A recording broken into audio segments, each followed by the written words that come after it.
years ago for the first time. I was at a leaders meeting in Israel, and I was so struck with the accuracy of a prophet, and he is a prophet, and he knew nothing about me. He didn't know that I was struggling. He did not know that God had given me a new revelation, and I was proclaiming it everywhere, and I was being hit with the worst resistance. And I went into the meeting where he was speaking in Israel. I sat down, and your first words to me, do you remember your first words to me, Chuck Pierce? I do remember. What was it? I remember how I saw what you were struggling with and how God had such a plan for you to move the body of Christ into a whole new dimension of thinking. He said the word, one new man. Absolutely. I was so encouraged when you said something to the effect, you're going to bring the one new man. Now, the first time I met you, I knew you had a genuine, true prophetic gift. I want to find out about how this gift developed in you. But the thing that's so amazing to me is in 2005, you heard a word about the President of the United States. What did you hear? And I know, and by the way, this was documented. This isn't just he said it after the fact. In 2005, what did you hear? Well, we were traveling across every state in America, Dutch Sheets and I, and we had gone across Alabama from Birmingham to Montgomery. In Montgomery, we were in a large church, Kyle Searcy's church, and while we were there, the 2008, that would be able to be tracked.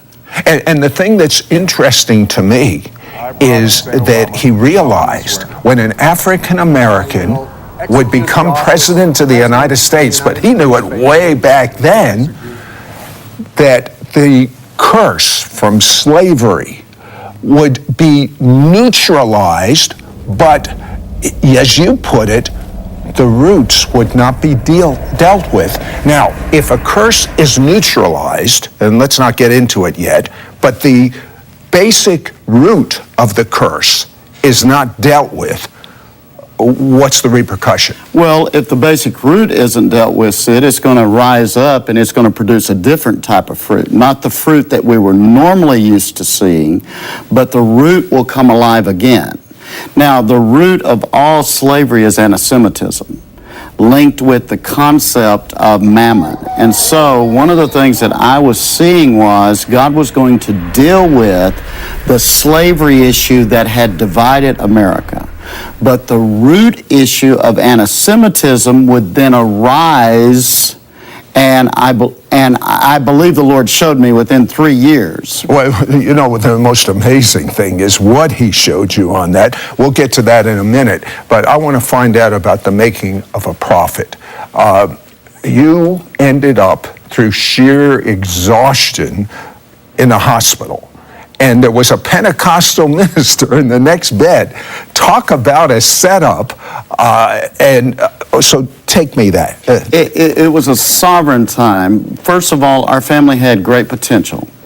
And my dad who was a wonderful man, who had the ability to prosper, had fallen into corruption and died a premature death. That left me with being the first child over a 400-acre with double pneumonia in the hospital, and of course my grandmother was a nurse in the hospital, came into my room and said, I told you this was going to happen to you. I was under oxygen, but God, in his sovereign grace, put me in the room with a Pentecostal preacher who introduced me to someone I didn't know, the Holy Spirit. And the Spirit of God came on you, literally. He got out of the hospital, and the Spirit of God visited me for 3 days. And there were two main things that were accomplished during these 3 days.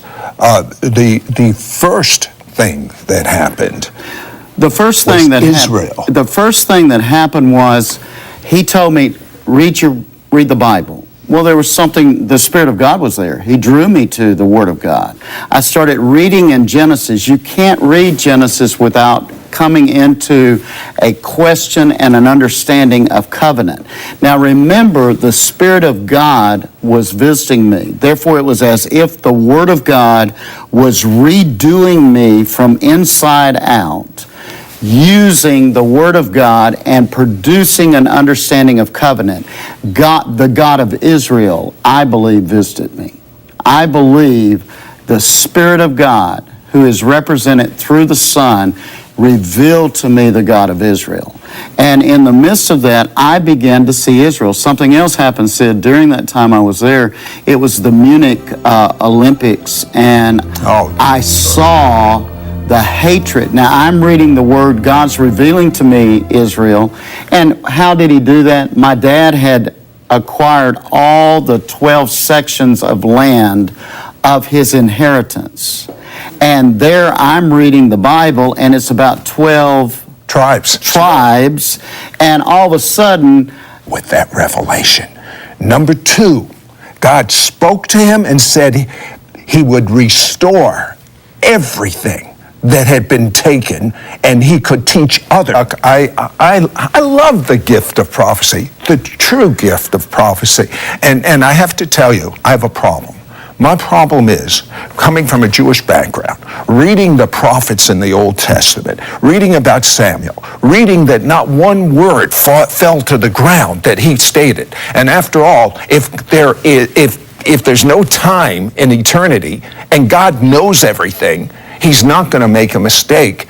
And I hear too many cop-outs today on prophecies. Well, people didn't pray enough. Or I hear these excuses. I just want to see someone prophesy like an Old Testament prophet. And we have even a better covenant. A new covenant. Okay. Now, in 2005, God told you something that you had a lot of chutzpah to say, that there would be an African-American president. In 2000, affect our nation 3 years later in May of 2011. Tell me about Well, see, Sid, what was happening was when he had yet even been nominated, and yet I knew because of what God had said who was going to be nominated.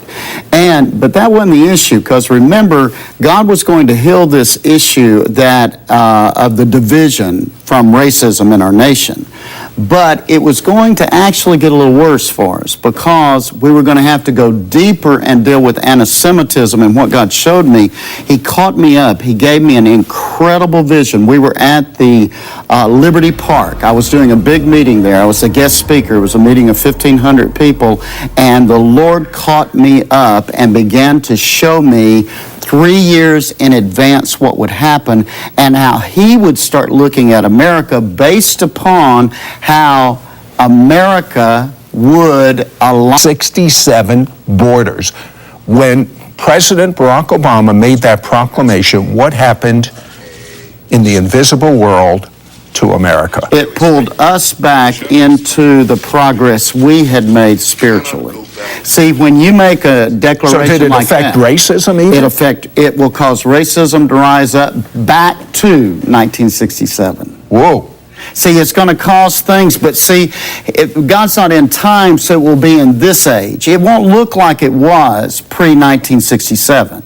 It will cause our nation to begin to have to process this age with that demonic structure that we've already warred through in measure. See, covenant, all nations reconcile around Israel.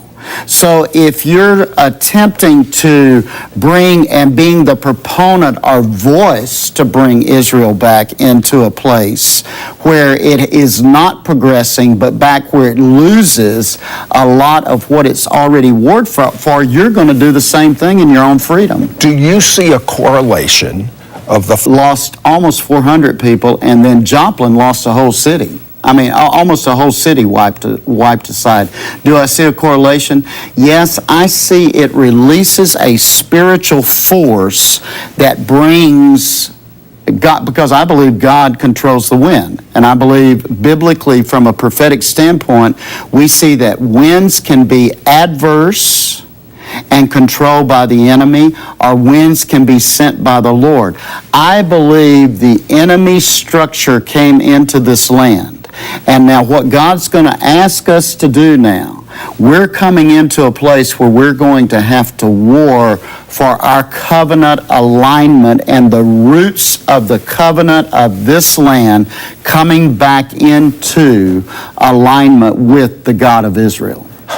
You have so many revelations. Do you see a correlation right after President Barack Obama released those words into the atmosphere that Israel should go back to the pre-67 borders?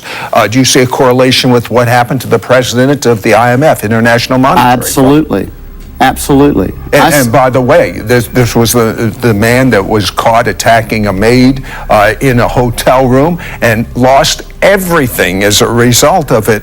But see, I see all of a sudden, and it just wasn't Barack Obama. You can go back to President Bush when he made certain statements that created a movement in the atmosphere during the time of Katrina, the hurricane that hit America. And came up through New Orleans. You're going to start seeing a correlation. Why? Because there's certain scripture that talks about how we are in the process when we won't listen to the voice of God. He has ways. As you have done unto the least of these my brethren. And in the Greek, the word brethren means those from the womb. As you've done unto the least of these my physical brethren from the womb, it'll be done unto you. Now, I have a question for you, Chuck. You see a division of the states in the United States, and will this be the issue that will release the judgment of God on some states and have other states walk in blessings? Explain this. See, Sid, I think God is a God of restoration. He wants to restore us back to his original covenant plan. The earth is the Lord's and the fullness thereof. He wants the blessings of heaven to align with earth. He wants us to produce the garden that he intended in the earth realm. But in the midst of it, I think we rebel against that. And with that, in America, the real issue is going to be each state's relationship with Israel. Not just a nation relating to Israel, but each state. I think you will start seeing how states are blessed based upon their relationship with Israel. Right now, Texas, for instance, has an economy that's growing. Texas has made a proclamation that it is aligned with Israel. You'll see its economy shift differently than other economies. And now I'm even seeing countries based on their position with Israel. For instance, Canada has done some pretty good things in reference to Israel recently. God sent me to Canada with a tallit. I had a double tallit from Israel. A prayer shawl. Prayer shawl. And he said a new prayer mantle needed to come across Canada. This was 5 years ago. He said, you start in Vancouver. I gave it to David Damien. He took it all the way across Canada. The government changed in this May issue. Canada stood and said, we will stay focused and aligned with the nation of Israel. They unequivocally said, we are aligned with the God of Israel, and this nation will be aligned. And you know, curses can change. For instance, take Germany. Germany was under a horrible curse. Look what happened to them. The worst curse that the world has ever known. 6 million Jews. The atmosphere around you, like Lot, righteous Lot's spirit was vexed. The atmosphere around you can vex your spirit, man. That causes it to be annoyed and controlled by the environment around you, conformed by the environment around you. Romans, that I've received, that my family has received, and that is, there is a curse of anti-Semitism. Lead us briefly to repent for any anti-Semitism we have as individuals. now all of you out there that's listening, you have to understand, he is the Father of our spirits. No matter what your bloodline is, no matter what your bloodline has done, you can bring your blood under the Father of your spirit, and your blood can be cleansed by his Spirit. I decree right now in the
name of Jesus, Yeshua, the one who came to shed his blood, that your blood will be set free of